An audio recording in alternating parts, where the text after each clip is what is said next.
Hello everyone, welcome to channel learn with ease.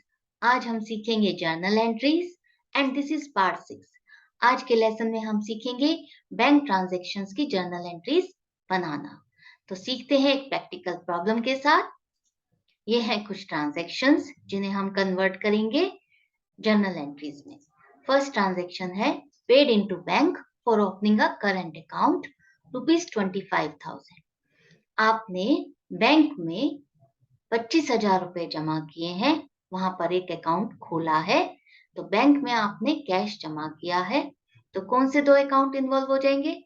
एक तो bank, क्योंकि आप एक अकाउंट ओपन कर रहे हो और उसमें 25,000 रुपए जमा कर रहे हो, और बिजनेस से कैश जा रहा है क्योंकि आप कैश जमा कर रहे हो। तो दो अकाउंट हो जाएंगे। बैंक आपका पर्सनल अकाउंट है और कैश आपका रियल अकाउंट है। पर्सनल अकाउंट पे रूल एप्लीकेबल होगा, debit the receiver credit the giver.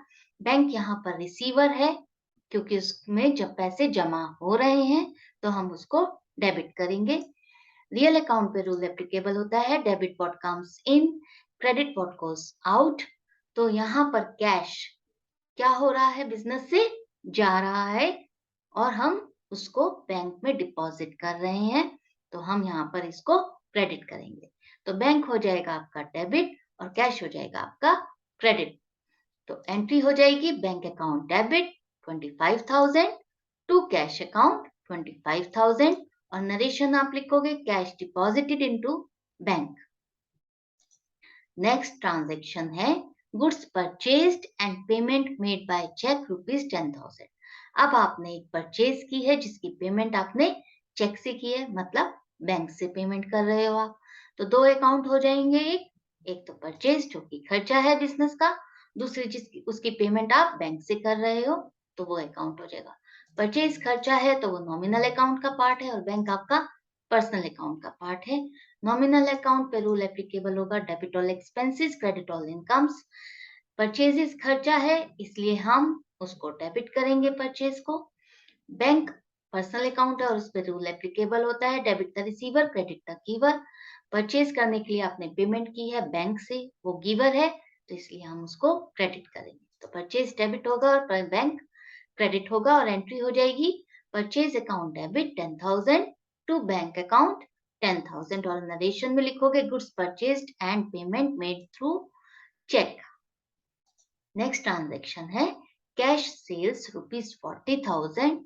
Out of this amount ₹30,000 deposited in bank. अब आपने कैश में एक सेल की है 40,000 की, जिसमें से 30,000 रुपए आपने बैंक में जमा किए हैं। मतलब 10,000 रुपए अभी भी आपके पास कैश है और 30,000 आपने बैंक में जमा करे। तो कौन कौन से तीन अकाउंट इन्वॉल्व होंगे इसमें? एक तो आप बैंक का अकाउंट होगा इन्वॉल्व जिसमें आप 30,000 रुपए जमा कर रहे हो, कैश अकाउंट क्योंकि अभी आपके पास 10,000 रुपए रहते हैं, और ये दोनों इनकम आई कहाँ से आपके पास? सेल्स से। तो बैंक आपका पर्सनल अकाउंट है और कैश आपका रियल अकाउंट है और सेल्स आपका नॉमिनल अकाउंट का पार्ट है। पर्सनल अकाउंट पे रूल एप्लीकेबल होगा, debit the receiver credit the giver. यहाँ पर बैंक रिसीव कर रहा है मनी, तो इसलिए हम उसको डेबिट करेंगे। रियल अकाउंट पे होता है rule applicable, debit what comes in credit what goes out. यहाँ पर कैश बिजनेस में आ रहा है तो हम इसलिए कैश को भी डेबिट करेंगे। सेल्स इनकम है बिजनेस की, और नॉमिनल अकाउंट का रूल होता है debit all expenses credit all incomes.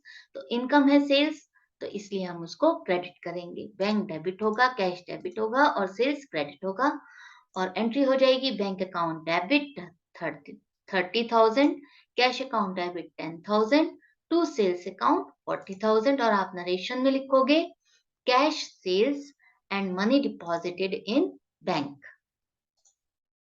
अब एंट्री है आपकी withdrawn for private use ₹5,000। Private use मतलब पर्सनल यूज के लिए पैसा निकाला जा रहा है, मतलब ऑनर ने अपने पर्सनल यूज के लिए बिजनेस से पैसा निकाला है। अब यहाँ पर ना तो कैश लिखा है ना ही बैंक लिखा है, तो हम इसको यहाँ पर कैश लेके चलेंगे, और आपके दो अकाउंट इन्वॉल्व हो जाएंगे। एक तो ड्राइंग्स, क्योंकि ऑनर ने अपने पर्सनल यूज के लिए निकाला है पैसा, तो हम उसको क्या कहते हैं? ड्राइंग्स। और दूसरा कैश में निकाला जा रहा है बिजनेस से पैसा, तो हम उसको कैश का अकाउंट लिखेंगे।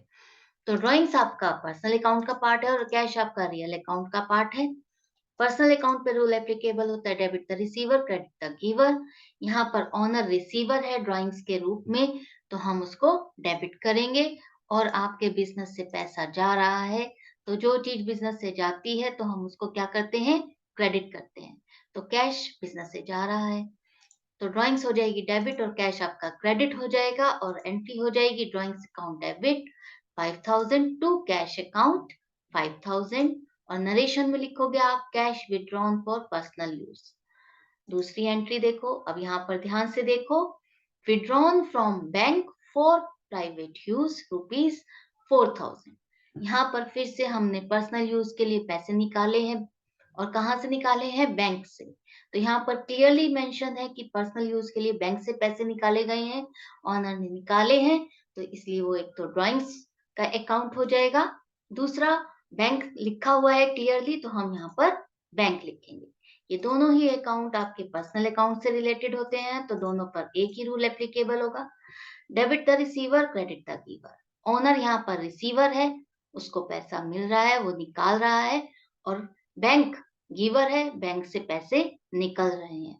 तो ड्राइंग्स आपका डेबिट होगा और बैंक आपका क्रेडिट होगा, और एंट्री हो जाएगी drawings account debit 4000 to bank account 4000। और एंड नरेशन में लिखोगे आप amount withdrawn for personal use from bank. Next entry है विड्रॉन फ्रॉम बैंक ₹12,000। अब यहाँ पर देखो, क्या ये पर्सनल यूज के लिए निकाला जा रहा है या ऑफिस यूज के लिए। यहाँ पर पर्सनल यूज नहीं लिखा, इट मीन्स ये पैसा बिजनेस के लिए ही निकाला जा रहा है। तो हम कौन कौन से दो अकाउंट लिखेंगे यहाँ पर, बैंक से हम पैसे निकाल रहे हैं, मतलब कैश आ रहा है बिजनेस में, और कहाँ से आ रहा है, बैंक से निकाल रहे हैं, तो बैंक का अकाउंट हो जाएगा। तो कैश आपका रियल अकाउंट का पार्ट है और बैंक से पैसे निकल रहे हैं वो पर्सनल अकाउंट का पार्ट है। रियल अकाउंट पे रूल एप्लीकेबल होता है, debit what comes in, credit what goes out. तो यहाँ पर कैश बिजनेस में आ रहा है, कैश अकाउंट में कैश का जो हमारा है उसमें पैसे आ रहे हैं। और पर्सनल अकाउंट पे रूल एप्लीकेबल होता है, debit the receiver, credit the giver. तो बैंक यहाँ पर पैसे दे रहा है, बैंक अकाउंट पैसे दे रहा है, तो वो क्रेडिट होगा। तो कैश डेबिट होगा और बैंक क्रेडिट, और एंट्री हो जाएगी cash account debit 12,000 to bank account 12,000। और नरेशन में लिखोगे cash withdrawn from bank for office use. Next entry, placed on fixed deposit account at bank by transferring from current account ₹20,000। अब हमने अपने bank account से पैसा ट्रांसफर किया है, किसमें, फिक्स्ड डिपॉजिट मींस एफडी में। यहाँ पर कहीं नहीं लिखा है कि वो ओनर के नाम पे है या पर्सनल यूज के नाम पर है, तो हम यही मान के चलेंगे ये बिजनेस के लिए ही एफडी बनाई गई है, फिक्स्ड डिपॉजिट। फिक्स्ड डिपॉजिट क्या होती है, बिजनेस की एसेट होती है। तो वो एक तो वो अकाउंट हो जाएगा, और दूसरा अकाउंट हो जाएगा बैंक, क्योंकि बैंक से अमाउंट ट्रांसफर हो रहा है। तो फिक्स्ड डिपॉजिट एसेट है, तो वो रियल अकाउंट का पार्ट है, और बैंक आपका पर्सनल अकाउंट का पार्ट होता है। रियल अकाउंट पे रूल एप्लीकेबल होगा, debit what comes in, credit what goes out. Fixed account, fixed deposit हमारी एसेट है, वो आ रही है बिजनेस में, तो हम उसको डेबिट करेंगे। बैंक अकाउंट पे रूल एप्लीकेबल होगा, debit the receiver, credit the giver. तो बैंक अकाउंट क्या है, यहाँ पर गिवर है, उससे पैसे जा रहे हैं फिक्स्ड डिपॉजिट में, तो वो क्रेडिट हो जाएगा। तो fixed deposit account debit, bank account credit, और एंट्री हो जाएगी fixed deposit account debit 20,000 to bank account 20,000। और नरेशन में लिखोगे amount transferred from current account to fixed deposit account. अब ये कुछ, अभी तक हमने कुछ बेसिक ट्रांजैक्शंस की थी, अब देखते हैं कुछ एडवांस्ड स्पेसिफिक ट्रांजैक्शंस बैंक के साथ। तो फर्स्ट एंट्री है कैश डिपॉजिटेड इन बैंक ₹14,000। अब आप बैंक में पैसे जमा कर रहे हो, तो पहला तो आप क्या जमा कर रहे हो, कैश जमा कर रहे हो, कहाँ कर रहे हो, बैंक में। तो एक अकाउंट हो जाएगा बैंक, और बिजनेस से आप कैश को जमा कर रहे हो, तो दूसरा कैश हो जाएगा। तो बैंक आपका पर्सनल अकाउंट है और कैश आपका रियल अकाउंट है। पर्सनल अकाउंट पे रूल एप्लीकेबल होगा, debit the receiver, credit the giver. तो यहाँ पर बैंक रिसीवर है, वहां पर पैसे जा रहे हैं। रियल अकाउंट पे रूल एप्लीकेबल होगा, debit what comes in, credit what goes out. तो कैश यहाँ से जा रहा है तो वो क्रेडिट होगा। तो बैंक डेबिट और कैश क्रेडिट, और एंट्री हो जाएगी bank account debit 14,000 to cash account 14,000, और नरेशन में लिखोगे cash deposited in bank. Next entry है cheque received from Y for rupees 7,850 in full settlement of his account after allowing a discount of rupees 150. This check was immediately deposited into bank. अब आपको Y से payment आई है, कितने की आई है? 7,850 की, और आपने उसको 150 रुपए का डिस्काउंट दिया, मतलब आपको 8,000 की पेमेंट आनी थी, जिसमें से आपको 7,850 की पेमेंट आई है, और वो पेमेंट आई है आपको चेक से। वाई क्या है? आपका एक डेटर है, तभी आपको पेमेंट आ रही है। तो पेमेंट आ रही है, एक तो हो जाएगा आपका अकाउंट बैंक, क्योंकि बैंक में पेमेंट जाएगी, वो चेक है, चेक से पेमेंट कर रहा है और हमने उसको इमीडिएटली डिपॉजिट कर दिया है, तो इसलिए यहाँ पर हम बैंक लिखेंगे। दूसरा, डिस्काउंट हमने उसको दिया है जो कि हमारा खर्चा हो गया है, तो उसका वो अकाउंट हो जाएगा। और तीसरा, वाई, वाई से पेमेंट आ रही है जो कि हमारा डेटर है। तो बैंक अकाउंट आपका पर्सनल अकाउंट का पार्ट है, डिस्काउंट अलाउड आपका नॉमिनल अकाउंट का पार्ट है क्योंकि ये खर्चा है, और वाई आपका पर्सनल अकाउंट का पार्ट है क्योंकि डेटर्स पर्सनल अकाउंट का पार्ट होते हैं। पर्सनल अकाउंट पे रूल एप्लीकेबल है, debit the receiver, credit the giver. तो बैंक यहाँ पर रिसीवर है, वहां पर कैश डिपॉजिट हो रहा है, तो हम यहाँ पर बैंक को डेबिट करेंगे। डिस्काउंट अलाउड खर्चा है, और खर्चों पर रूल एप्लीकेबल है, debit all expenses, credit all incomes. तो जैसा कि ये खर्चा है बिजनेस का, तो हम इसको डेबिट करेंगे। वाई पर्सनल अकाउंट है और इस पर रूल एप्लीकेबल होगा, debit the receiver, credit the giver. तो वाई से पेमेंट आ रही है, वो गिवर है, तो इसको हम क्रेडिट करेंगे। तो बैंक डेबिट होगा, डिस्काउंट अलाउड डेबिट होगा, और वाई क्रेडिट होगा, और एंट्री हो जाएगी आपकी बैंक अकाउंट डेबिट 7,850, क्योंकि यही अमाउंट आपके पास आ रही है चेक में। डिस्काउंट अलाउड अकाउंट डेबिट 150, ये आपने डिस्काउंट दिया है उसको, टू वाई अकाउंट, किससे आ रही है? वाई से आ रही है, टोटल 8,000 जो कि हमारे को पेमेंट आनी थी। अब आप नरेशन लिखोगे, payment received from Y. Next transaction है received a cheque from Z rupees 2,000। अब यहाँ पर आप दोनों एंट्रीज का फर्क देखोगे। यहाँ पर हमें क्या मिल रहा है? जेड से चेक मिल रहा है। क्या हमने इसको डिपॉजिट कर दिया है बैंक में? नहीं, यहाँ पर अभी कोई इंफॉर्मेशन नहीं है कि हमने इसको बैंक में डिपॉजिट कर दिया है। लास्ट एंट्री में लिखा हुआ था immediately deposited in the bank, तो इसीलिए हमने बैंक को लिखा था। यहाँ पर बैंक का कोई जिक्र नहीं किया है अभी, तो हम इसको क्या मानेंगे? Cheque in hand. वहां पर क्या टर्म यूज होती है? Cheque in hand. अभी हमारे पास चेक है। दूसरा अकाउंट हो जाएगा जेड, क्योंकि हमको जेड से चेक मिल रहा है, जेड हमारा डेटर है, उससे पैसे आने थे। तो चेक इन हैंड एक तरह से एसेट है आपकी, और वो हो जाएगा रियल अकाउंट का पार्ट। जेड आपका पर्सनल अकाउंट का पार्ट है क्योंकि वो डेटर है। रियल अकाउंट के ऊपर रूल एप्लीकेबल होता है, debit what comes in, credit what goes out. तो चेक अब आपके बिजनेस में आ रहा है, चेक इन हैंड आपके पास बिजनेस में आ रहे हैं, तो वो क्या हो जाएगा? डेबिट होगा। और पर्सनल अकाउंट पे जो रूल एप्लीकेबल होता है, debit the receiver, credit the giver. Z से आपको पैसे आ रहे हैं, वो गिवर है, तो इसलिए वो क्रेडिट होगा। अब एंट्री हो जाएगी cheque in hand account debit 2,000 to Z account 2,000, और नरेशन में लिखोगे cheque received from Z. I hope आपको दोनों का डिफरेंस अच्छे से समझ में आया है। अब देखते हैं दूसरी एंट्री। अब check received from Z deposited into bank. अब ये जो चेक हमें रिसीव हुआ था जेड से, जो कि 4 तारीख को रिसीव हुआ था, और अब हम उसको डिपॉजिट कब कर रहे हैं? नेक्स्ट डेट पे, 5 अगस्त को। तो अब आप इसकी एंट्री क्या करोगे?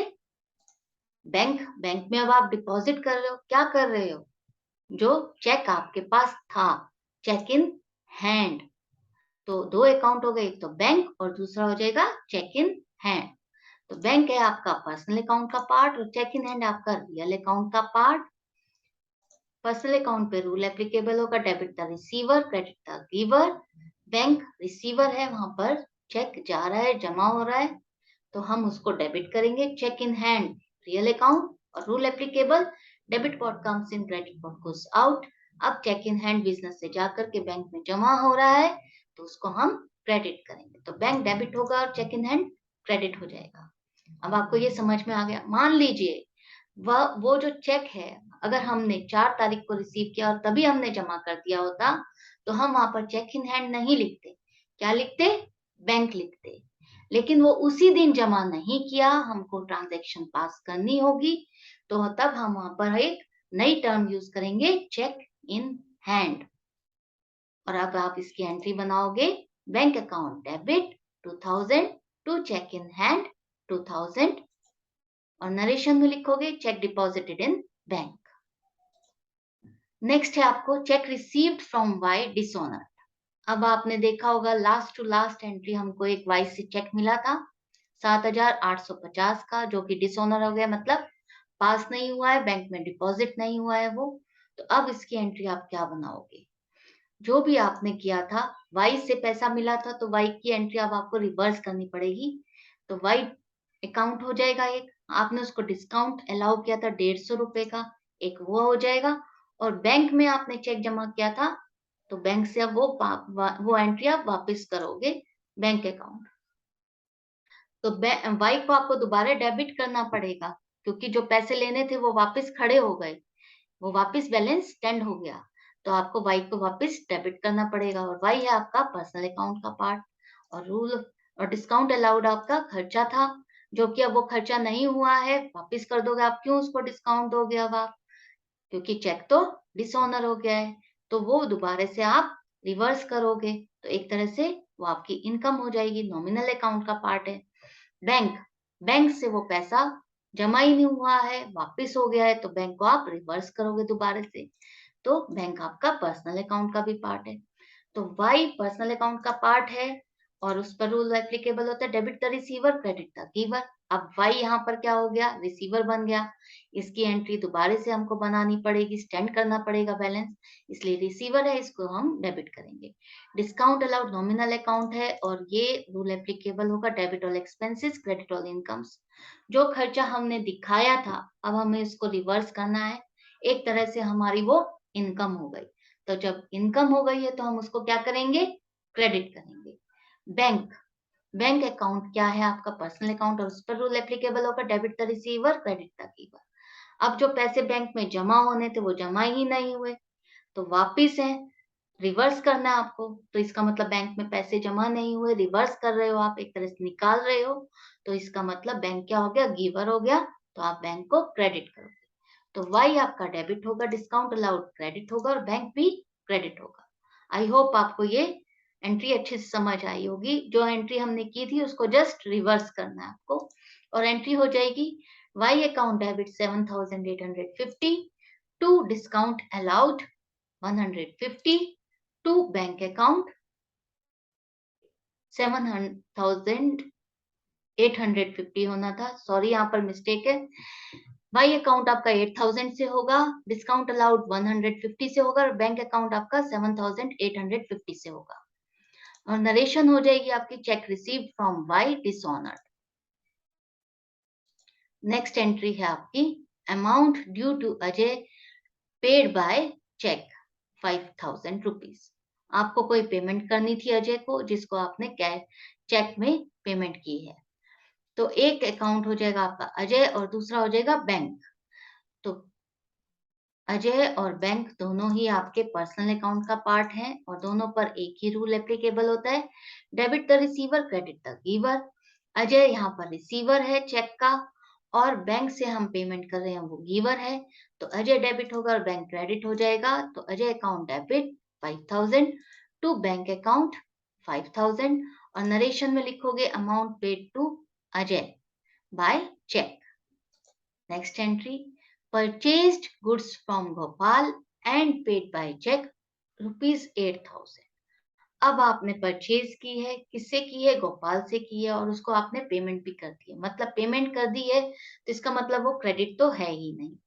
अब आपने उसको चेक से पेमेंट की है तो कैश से नहीं है, वो बैंक से पेमेंट हो रही है। तो परचेज अकाउंट और दूसरा आपका बैंक अकाउंट हो जाएगा। परचेज आपका नॉमिनल अकाउंट है और बैंक आपका पर्सनल अकाउंट है। नॉमिनल अकाउंट पे रूल एप्लीकेबल होता है debit all expenses, credit all incomes. तो परचेज खर्चा है तो आप इसको डेबिट कर दोगे। पर्सनल अकाउंट पे रूल एप्लीकेबल होता है debit the receiver, credit the giver.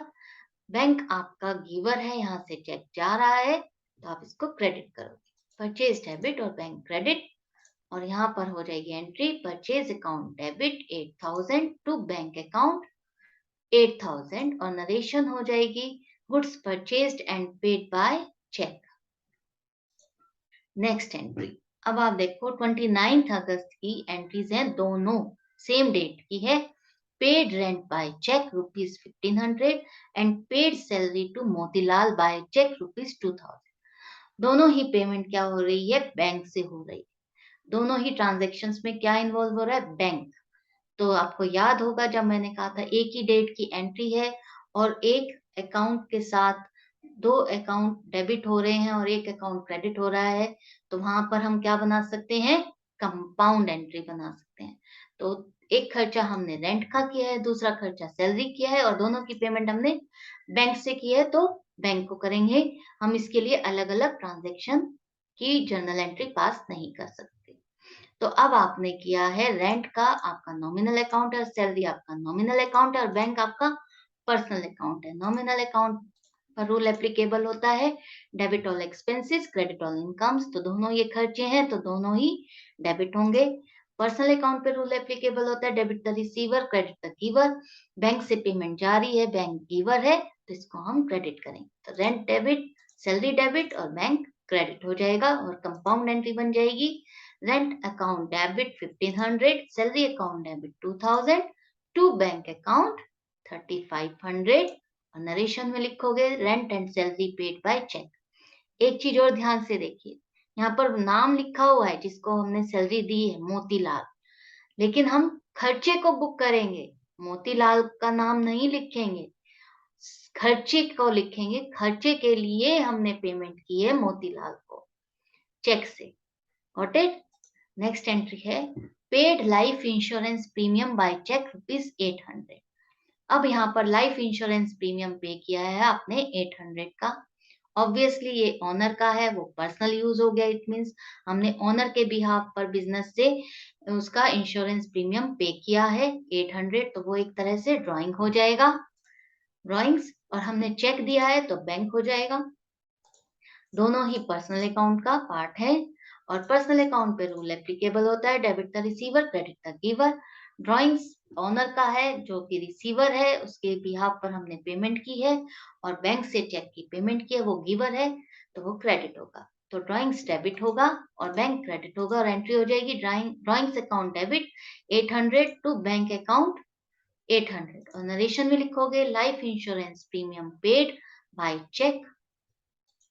Next entry है bank charges ₹10 and bank interest ₹5 charged by bank. 31 अगस्त की ही दोनों एंट्री है, दोनों ही खर्चा है और बैंक के साथ है, एक ही अकाउंट कॉमन हो रहा है यहाँ पर। तो दोनों खर्चे क्या है, बैंक अपनी सर्विसेज के लिए चार्ज करता है, उसे बैंक चार्जेस कहते हैं, वो एक अलग अकाउंट खुलेगा। कई बार बैलेंस मेंटेन करने के लिए बैंक उस पर इंटरेस्ट भी चार्ज करता है, तो जिसे हम बैंक इंटरेस्ट कहते हैं, वो दूसरा खर्चा हो गया। और तीसरा अकाउंट हो गया बैंक, क्योंकि वो डायरेक्टली बैंक से पैसे डेबिट हो जाते हैं, तो हम इसलिए बैंक को लिखेंगे। तो अब बैंक चार्जेस और बैंक इंटरेस्ट दोनों ही नॉमिनल अकाउंट का पार्ट है, खर्चा है बिजनेस का, और बैंक आपका पर्सनल अकाउंट का पार्ट है। नॉमिनल अकाउंट पे जो रूल एप्लीकेबल होता है debit all expenses, credit all incomes.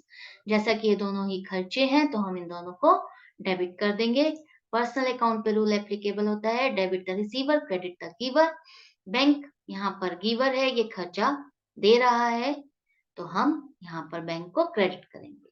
तो bank charges debit, bank interest debit, bank credit हो जाएगा, और एंट्री बन जाएगी bank charges account debit 10, bank interest account debit ₹5 to bank account 15, और नरेशन में लिखोगे bank charges and bank interest charged by bank.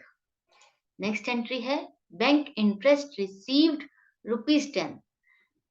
अब जब हमारा बैलेंस ज्यादा होता है, जितना नॉमिनल हमको मेंटेन करना चाहिए, तो हमें उस पर बैंक से इंटरेस्ट रिसीव भी होता है, जो कि बिजनेस की एक तरह से इनकम हो गई। तो किससे मिल रहा है? बैंक से मिल रहा है। तो एक अकाउंट हो जाएगा बैंक, वो डायरेक्टली डिपॉजिट हो जाता है बैंक में ही।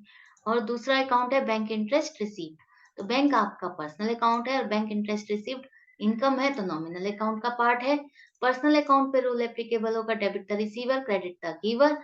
बैंक यहाँ पर रिसीवर है क्योंकि उसमें पैसे जा रहे हैं, तो हम उसको डेबिट करेंगे। और bank interest receive nominal account, जिस पर रूल एप्लीकेबल होगा। Debit all expenses, credit all incomes, ये हमारी बिजनेस की इनकम है, तो हम इसको क्रेडिट कर देंगे। तो बैंक डेबिट होगा और बैंक इंटरेस्ट रिसीव्ड क्रेडिट होगा। और एंट्री हो जाएगी bank account debit ₹10 to bank interest received account ₹10। और नरेशन में लिखोगे bank interest received from bank. I hope आपको बैंक की यहाँ तक की ट्रांजैक्शंस अच्छे से समझ में आई है। अभी हम एक बार और इसकी प्रैक्टिस करेंगे, एक और प्रैक्टिकल प्रॉब्लम के साथ नेक्स्ट वीडियो में। I hope you learn very well. अब है बारी लास्ट वीडियो के क्वेश्चन की और उसके आंसर की। मैंने लास्ट वीडियो में पूछा था, sold goods to Harsh for ₹50,000 at 20% trade discount and 5% cash discount. Harsh paid 40% immediately through a banker's check. अब आपने हर्ष को 50,000 का सामान बेचा, जिस पर आपको ट्रेड डिस्काउंट मिला 20%, मतलब 10,000 रुपए का डिस्काउंट मिल गया। तो 50,000 माइनस 10,000, मतलब आपने 40,000 का माल हर्ष को बेचा है। अब हर्ष ने क्या किया, 40,000 में से 40% उसका आपको चेक दे दिया। 40% अब आपका 40,000 का कितना हो जाएगा, 16,000, जिसका आपको चेक मिला है। तो चेक वो दे रहा है, तो आप कैश डिस्काउंट भी तो देना पड़ेगा 5%। तो 16,000 का 5% हो जाएगा 800, जो कि आप डिस्काउंट दे रहे हो। तो एंट्री बन जाएगी आपकी हर्ष अकाउंट डेबिट 24,000, क्योंकि अभी वो बैलेंस बाकी है उससे लेना। डिस्काउंट आपने उसको अलाउ किया है, जो कि उसने चेक से पेमेंट किया, इसलिए 800 की। तो और बैंक में बैलेंस कितना जा रहा है, 15,200 का। तो टू सेल्स, ये इनकम से हमें ये सारी ट्रांजेक्शन हुई है, टू सेल्स अकाउंट 40,000 हो जाएगा। और नरेशन में आप लिखोगे, goods sold to Harish and received 40% in check and allowed 5% cash discount. अब है बारी आज के क्वेश्चन की, जिसका जवाब आप देंगे मुझे कमेंट बॉक्स में। Goods sold for ₹50,000 and amount was deposited into the bank. आप मुझे बताएंगे इसकी जर्नल एंट्री क्या होगी। नेक्स्ट वीडियो में मिलेंगे एक नए लेसन के साथ। तब तक बने रहिए। जाने से पहले सब्सक्राइब कर दीजिए चैनल को, लाइक और शेयर कर दीजिए। बेल आइकन को प्रेस कर दीजिए ताकि जैसे ही वीडियो डले आपको नोटिफिकेशन आ जाए और आप उस वीडियो को देख सकें। तो आज की वीडियो और लेसन को यहीं पर ही एंड करते हैं। Goodbye and take care.